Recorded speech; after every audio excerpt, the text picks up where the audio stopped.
All right, gang, more on normal distributions, Math 1500 here. Some simple stuff at first, nothing crazy. Let me see if I've got my calculator. No, I'll just use the calculator on the computer. I'm going to run through some very, very simple problems here, but I just want to run through these with you and tell you things that you need to think about, okay? So first of all, it says scores on the university exam are normally distributed with a mean of 68, standard deviation of 9. Remember, you got to have the mean and the standard deviation to work normal distribution problems. What proportion of students score above 77? So guys, what we're being asked to find there starts with a P. So we should know by now that we have a normal CDF problem. And I think what I want to do is I want to do a split screen here and you know, get real fancy. This is about as fancy as I get, so I guess you'll get used to that.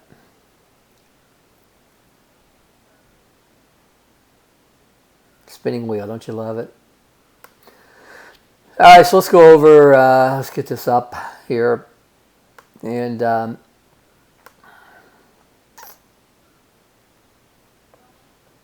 okay, that looks like that's as far as it's going to go. Okay, well, anyway, we can look at the screen right there.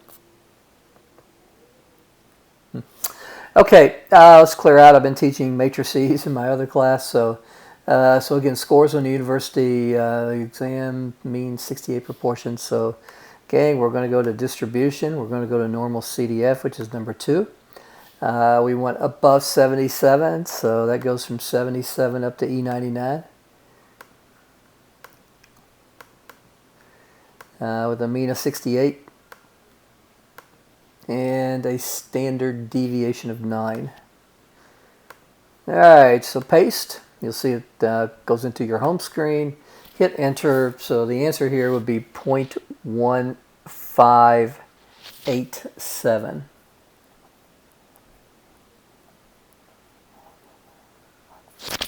All right. Second problem, what proportion of the scores in any normal distribution is below a raw score with a z-score of 1.15? Now guys, remember, z-scores follow a normal distribution, mean 0, standard deviation 1. So we want below 1.15. Now for some of you, it's going to be kind of nice to draw the normal distribution just to get a picture, especially when we get into harder problems like we're going to do tonight, here in just a second. So I have a z-score of 1.15, which will be right there. I know it's to the right because the mean is always situated in the center at 0, so this has to be to the right. And I'm looking at the percentage or proportion, same thing, of scores that is below. So gang, it's still the same type of problem. Second function, distribution, number 2. So we want below 1.15, so we go all the way down to negative infinity. And we're going to go up to 1.15. But since we're dealing with z-scores, the mean will be 0, the standard deviation will be equal to 1. All right? Hit twice, so the answer is 0.8749.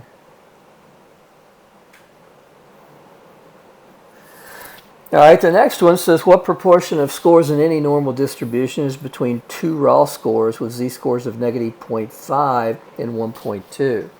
Well, what we got going on here is still, we still have the distribution mean 0. I don't know if you guys can see that or not. Mean 0, but we want to go from negative 0.5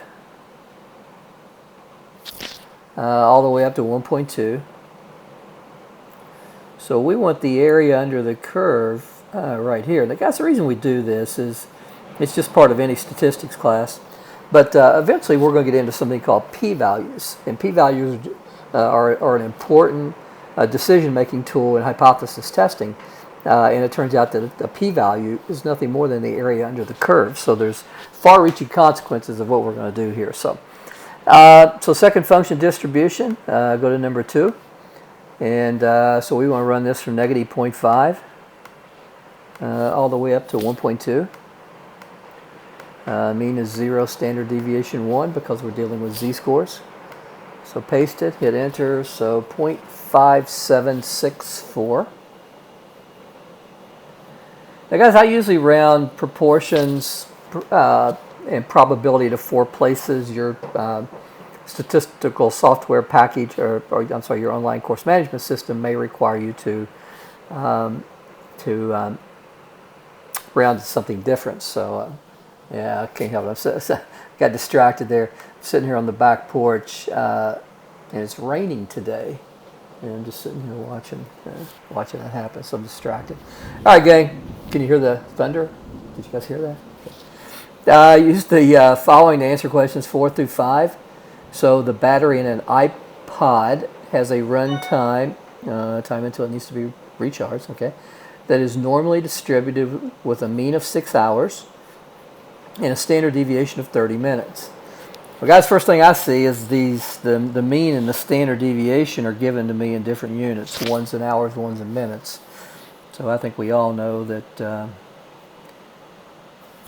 30 minutes is 0.5 of an hour. So the first thing I got to do is I have to get my mean and my standard deviation in the same unit. So instead of, I could have gone minutes. I could have gone, 360 minutes. But looks like things are given in hours, so it's going to be easier to do that. So what is the probability the randomly selected battery must be recharged in less than 5 hours? So gang, what I've got going on here is, I've got a mean in the center of, 6 hours. And I want to look at this 5 hours and see the probability that it needs to be charged in less than 5 hours. So guys, same type of problem. Second function, distribution, number 2. So we have negative infinity to the left because we're looking at the area below. We come up to 5 hours. In a distribution, it has mean 6, standard deviation 0.5. Now, if you put 30 there, you're going to do something crazy. But you shouldn't put 30 because I just told you not to do that. So guys, what we end up getting there is we end up getting a probability equal to 0, which says when you have a standard deviation of 0.5, there are very, very, very few. There's still a calculable probability, but the calculator isn't going that far out in terms of rounding. So it's apparently very, very, very, very slow. Very, very, very, very low.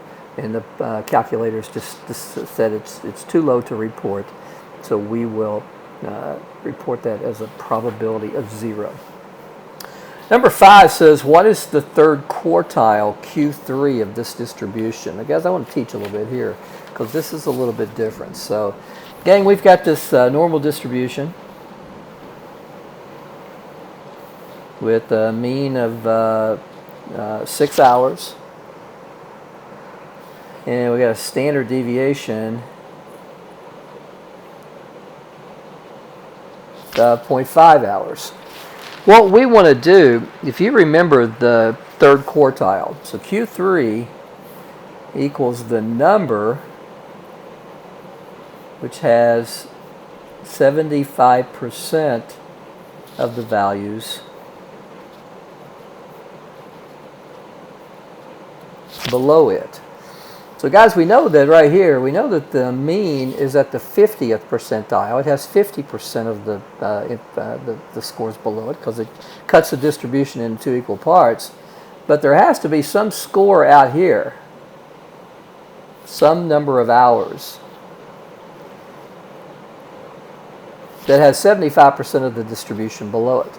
Now guys, notice that we're not looking here for a proportion, a probability, or percentile, proportion, anything that starts with a P.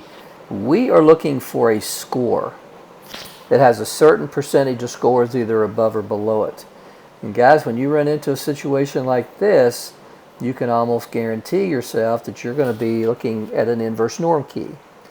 We know the mean is 6. We know the standard deviation is 0.5. What goes in the first position is the percent below as a decimal. Well, guys, Q3 has 75% below, and as a decimal, 75% is 0.75. So again, we can go over here to distribution, go to number 3, which is inverse norm. So we have area, because that's always area below. The mean is 6. Standard deviation 0.5. Paste it and solve it. So guys, the answer there would be 6.337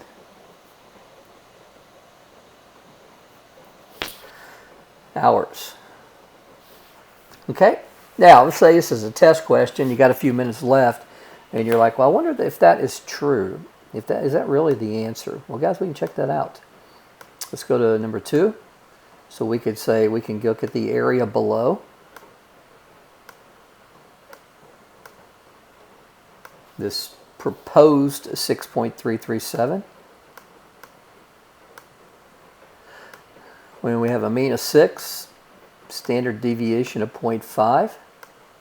Now, what should we get something really close to? Well, if 6.337 is correct within certain rounding agreements, on certain rounding tolerance, we should get something close to 0.75. So we paste it, we solve it. 0.7498 is pretty darn close to 0.75 in my book.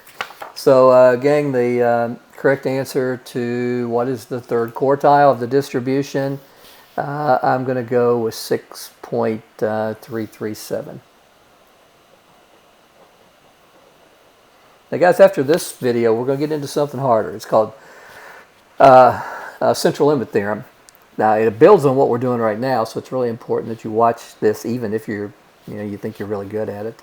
And if you think you're really good at it, you're probably good at it, but not good enough. We know we're going to build on this for central limit theorem. I used to have a supplemental instructor, which is just the fancy name for saying a tutor who worked with me. His name is Zach Ziegler. Maybe some of you know him. And he always told me that by far, hands down, no questions asked, the central limit theorem was the hardest thing that we do in 1500. So guys, get a good solid foundation with this normal distribution stuff. Now hang in there, even if you think this is easy. Hang in there. Let's get as good at this as we can, because we're going to need it. Okay. Question number 6 and 7. Birth weights at a local hospital have a normal distribution with a mean of 110 ounces, standard deviation 15 ounces. A birth is selected at random. What's the probability the baby weighs more than 125? So guys, again, just draw your normal distribution down here. Be cool if I draw it where you can see it. We have a mean of 110, which is in the center. And we want weighs more than 125. So we want above. So guys, our lower bound's 125. Our upper bound is positive infinity, which is E99. So second function distribution, number 2. So we start at 125. Go up to E99. We got a mean of 110. And we have a standard deviation of 15. Paste it, solve it. So 0.1587 would be the answer there.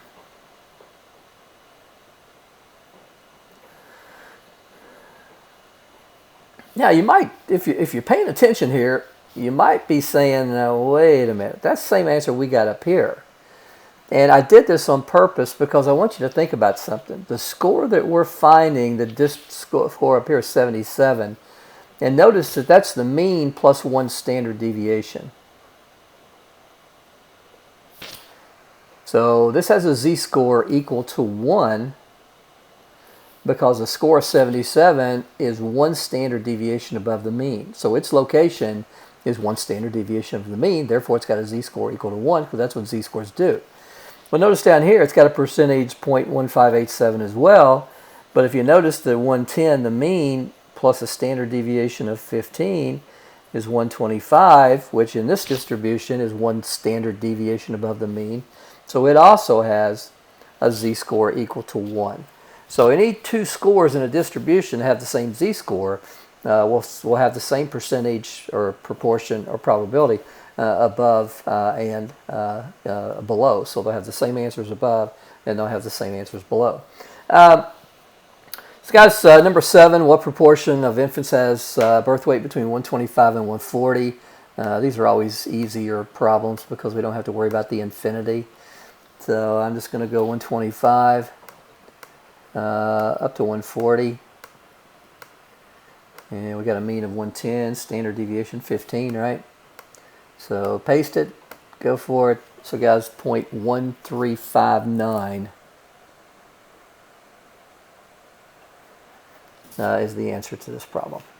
All right, most of you are probably getting pretty good at this stuff, and that's good. All right, so cool. Now let's get a little harder problems. All right, and guys, I'll tell you what, somebody's at the door. Hold on, I'll be back in 30 seconds.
All right, guys, sorry about that. Hopefully you've already got all these worked.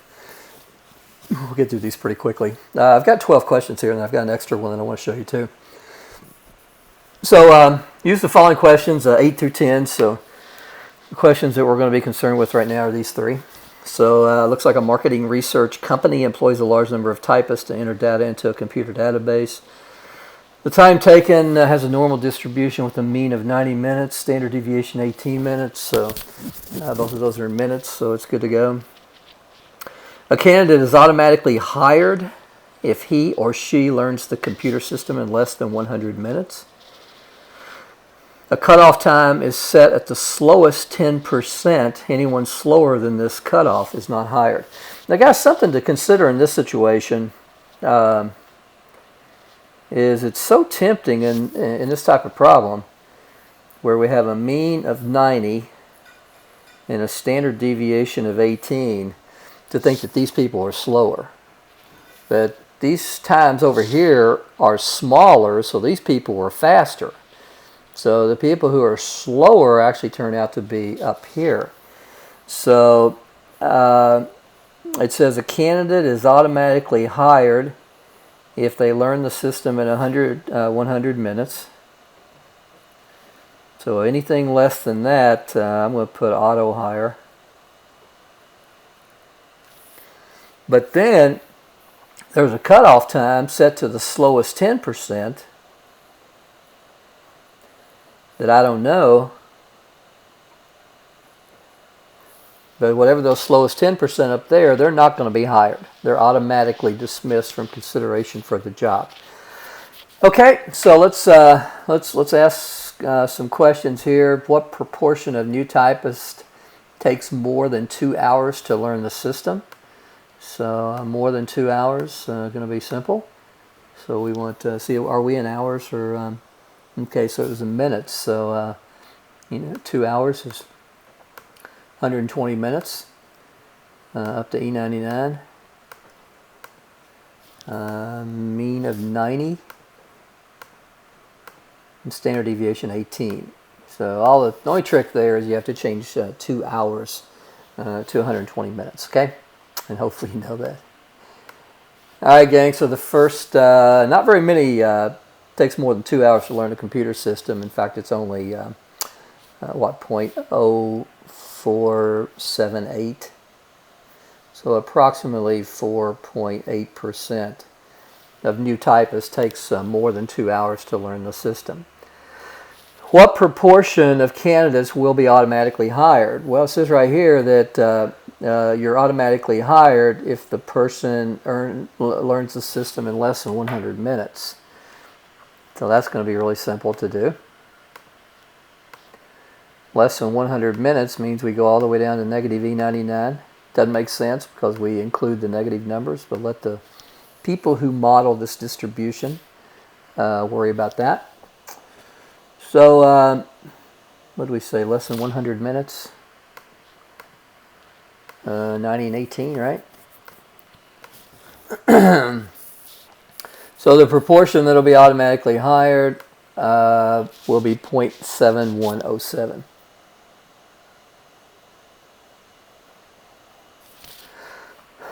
What is the cutoff time for the market research company uses? Find to the nearest minute. So guys, the cutoff time is tied into this right here, the slowest 10%. So what we need to do is we need to find this time that has 10% of the scores above it. Well, from a previous problem that we looked at, we should know that this type of problem is worked with an inverse norm calculator key. Well, two of those things are easy. The mean is 90. Standard deviation 18.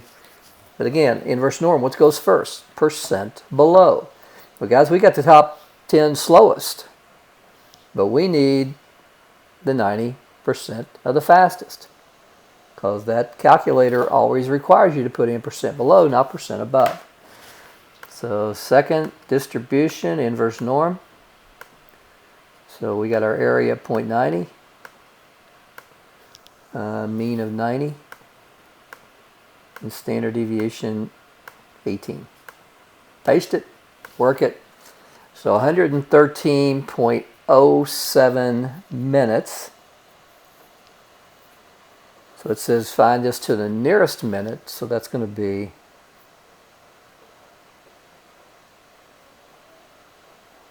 113 minutes. Okay, number 11.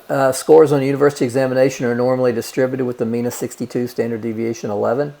The bottom 5% of students will fail the course. What's the lowest mark that a student can have and still be awarded a passing grade? So let's just look at it very quickly. So we've got a mean of 62. Standard deviation equal to 11. So those two numbers are accounted for. Bottom 5% receive Fs. So it's the lowest mark that they can, so in essence we want the bottom mark of the top 95%. But it doesn't matter, guys.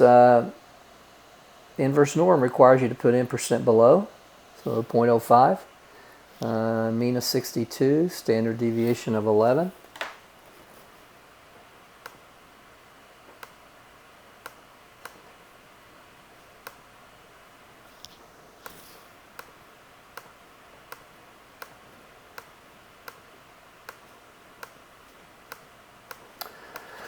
Work it, so 40, yeah, let's just call it 44. As rounding will never be an issue, really, except you know, you got to round appropriately, and like on on the online course management system, you'll just round according to what the instructions tell you.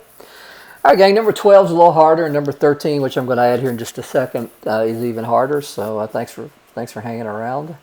So number 12 says a soft drink machine can be regulated so it discharges an average of mu ounces per cup. So we don't know the mean. If the ounces of fill are normally distributed with the mean, with the standard deviation of 0.4 ounces, what value should mu be set at so 6-ounce cups will overflow only 2% of the time? Now this is kind of a hard problem. And let's get it all worked out here first of all. So let's see what we know. First of all, we know that we got a normal distribution. So I'm going to write that. It says it has an average of mean mu, so I'm going to put equal to unknown because we don't know that. So if the ounces are normally distributed, we have a mean of standard deviation of 0.4. So I'm going to write that down. And we know that a 6-ounce cup overflows only 2% of the time. The only way it can overflow is if it has more in there than 6 ounces. So it's going to put that in there only 2% of the time. Now this is a situation where you've got to bounce your information off of z-scores because everything we've used so far, normal CDF, inverse norm, even normal PDF, which we don't use much, you've got to have the mean to be able to work the problems. And you see here that you don't have the mean, but in many ways these raw scores that we run into in statistics can always be bounced off of their z-scores. For example, the mean of z-scores will always be 0, and the standard deviation of z-scores will always be equal to 1. We know that there's some z-score right here that also has 2% of the distribution below it that has to coincide with the 6. Well, the first thing I want to do is find the z. Now let's think about it. If we want to find this, what are we going to do? Well, we want to find a score from a distribution that has a certain characteristic, so we're going to use the inverse norm. If it's got 2% of the scores above it, it has to have 98% below it. And if it's a z-score, it has to have a mean of 0 and has to have a standard deviation of 1. So we can use our calculator to find that particular value using inverse norm.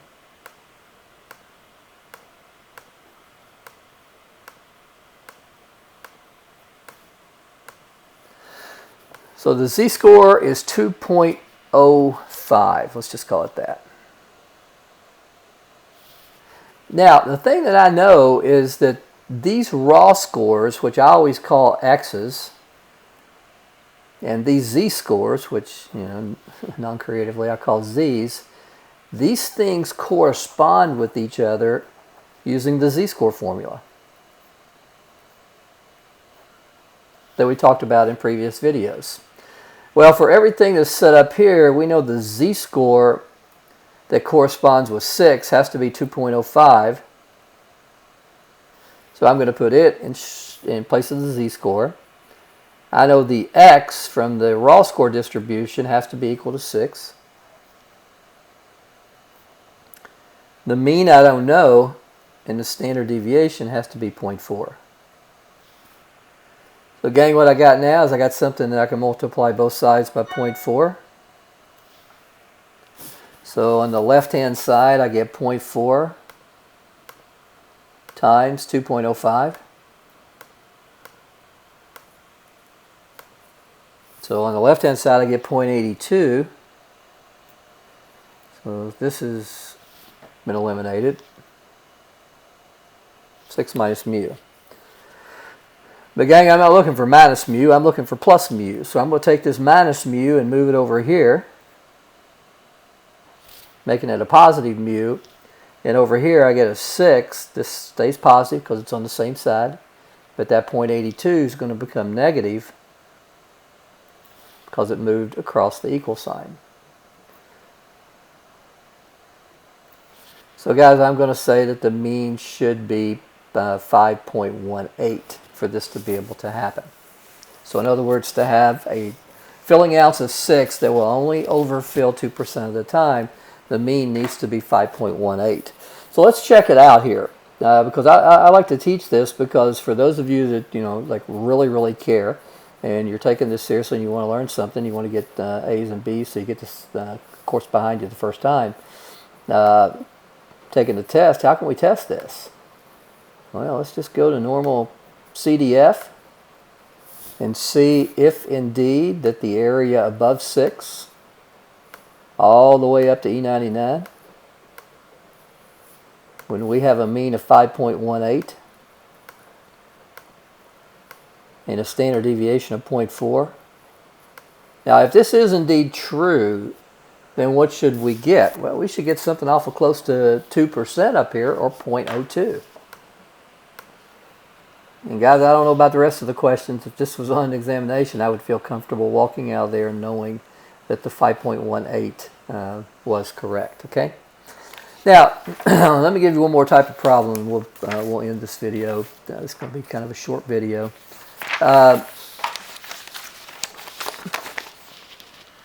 Let's say that exam scores are normally distributed.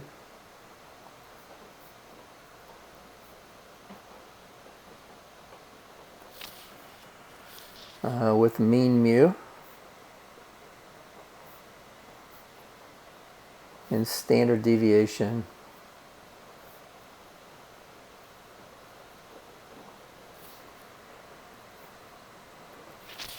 sigma equal 25. A score of 125 represents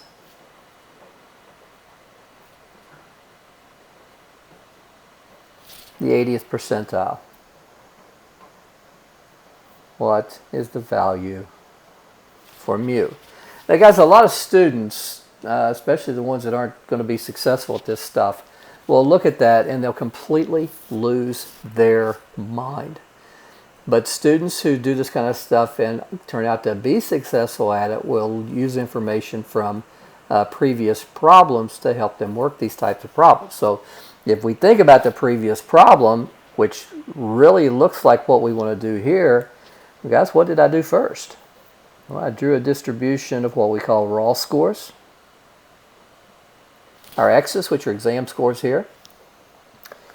The mean we don't know, but we know the standard deviation is 25. We know this score 125 represents the 80th percentile. Well, to be at the 80th percentile, we would have to be way up here, because the 80th percentile means that you have 80% of the scores below it. By definition, percentile ranking tells you the percent below. So we know we've got that. Now, what did I do next? Learn from the past. Well, I set up z-scores. I said these raw scores can always equate with z-scores, which do have a known mean and a known standard deviation. And there has to be some z-score that corresponds with 125. Well, what's the common information between this z we got to find and 125? Well, it has to have 80% of the distribution below it.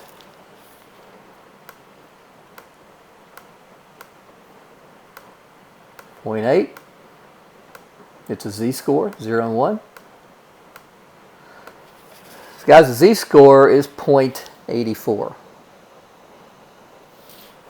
Now, it doesn't matter whether we're dealing with the exam scores, IQs, birth weights, gestation periods, whatever it may be. The raw score at the 80th percentile will always have a z-score of 0.84. Now what we can do is we can equate these. So we know that 0.84 is the z-score. It has to equate to the raw score of 125, where the mean is unknown and the standard deviation is 0.4. Now, a lot of times students say, well, Dr. Harper, I don't know what to do now. Do the same thing. I multiplied both sides by 0.4, right? So on the left-hand side, I have 0.84 times 0.4, which gives me 0.336. Over here, this stuff cancels, as you guys like to say. It's not totally true, but that's okay. What I do before, I moved the mu over here, made it positive. What I do otherwise, I kept the 125 over here. What did I do next? I subtracted the 0.336. So guys, I got 125 minus 0.336.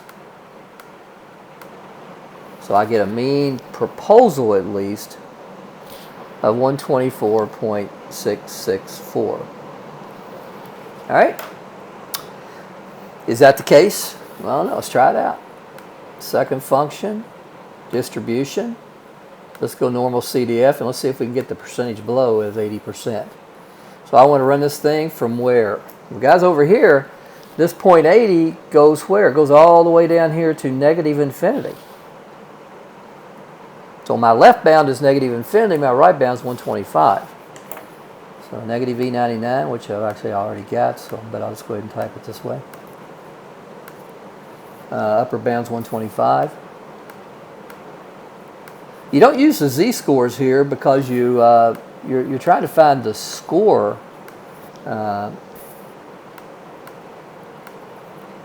The exam score. I'm sorry, the mean of the exam score. Standard deviation is 25. So guys, we should have something close to, well, what in the world did I do here? I did something real wrong.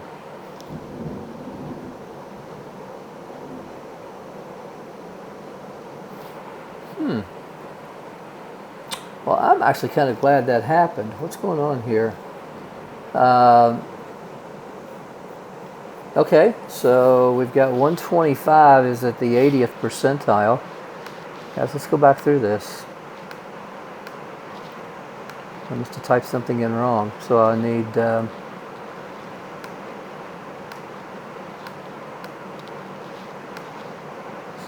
let's clear that out. So I need 0.80 below.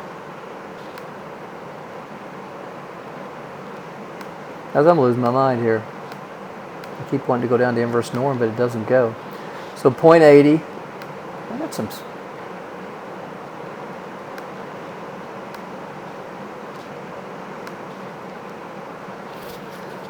Well, see what's going on. Something wacky is going on with my calculator. So let me clear this out and just put in something that goes there. All right, so something wacky's with the calculator. So let's just start over here. Yeah, I don't know why that got there. I must have done something wrong. So what was happening when I wanted to go to inverse norm, but because there was some junk going on in normal CDF, it wouldn't let me. So now it's working good. So 0.8, 0.1. So the z-score is 0.84. Okay, so over here we're going to have a z-score of 0.84. Equates to a raw score of 125 with a mean that we don't know and a standard deviation equal to 25. So I'm just going to go 25 times the answer. What that'll do, that'll bring the 0.84162 to bring everything down here. Let me multiply by it. Okay. The answer key is right there as a blue letter or blue function. So I get 21.04 on the left side. I've got 125 minus mu on the right side. Now let's work this over. So we have mu. So here I'm going to have 125 minus 21.04. So I'm just going to go 125 minus the answer. So it brings the 21.04, 053084 down. So guys, I got a mean here of 103.96. Now let's try it, okay? So I go back and check my distribution. So do I indeed have below a score of 125 when the mean is 103.96?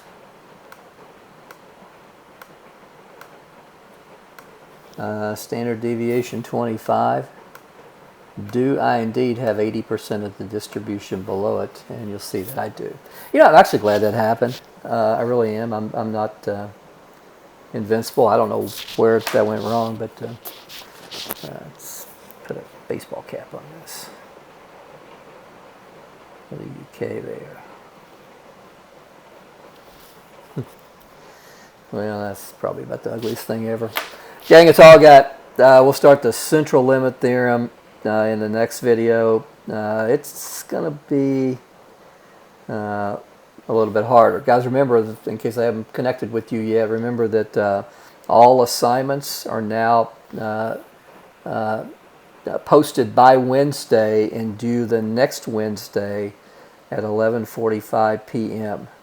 So if I haven't yet met with you, you're noticing that the assignments are a little bit, they were due on Sundays, but I didn't think that was fair because I'm not accessible on Sundays. So I made them accessible on Wednesdays where I can.